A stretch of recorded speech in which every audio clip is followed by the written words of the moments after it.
সমুদ্রে সৃষ্ট নিম্নচাপের প্রভাবে টানা এক সপ্তাহের বেশি সময় ধরে উত্তাল বঙ্গোপসাগর।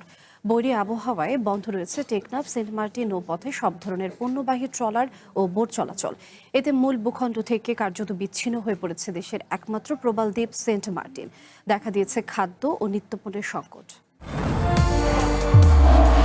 নির্মাণে নাম্বার 1 শাহ সিমেন্ট।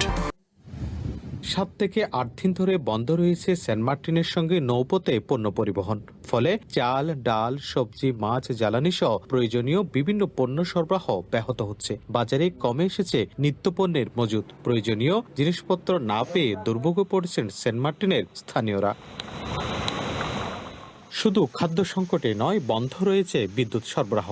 এতে ব্যাহত হচ্ছে স্বাভাবিক জীবনযাত্রা। ক্ষতির মুখে পড়েছে দ্বীপের স্থানীয় বাসিন্দারাও। স্থানীয়দের আশঙ্কা, বৈরী আবহাওয়া ব্যাহত থাকলে সংকট আরও তীব্র হবে।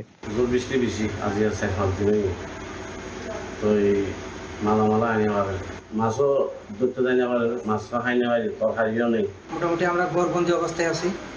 আর টেকনাফ থেকে সেন্ট মার্টিন যোগাযোগ বিচ্ছিন্ন, ট্রলার আসতে পারতেছে না, মালামাল আনতে পারতেছে না।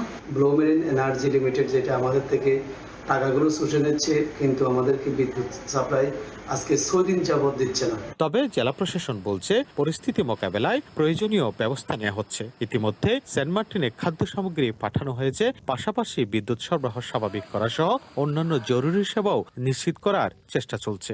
গতকালকেও 720 বস্তা চাল সেখানে পাঠানো হয়েছে।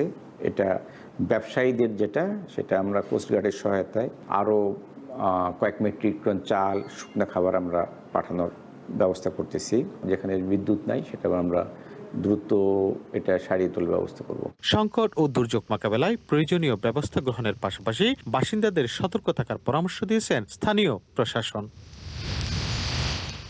FM Suman, one news, Cox's Bazar.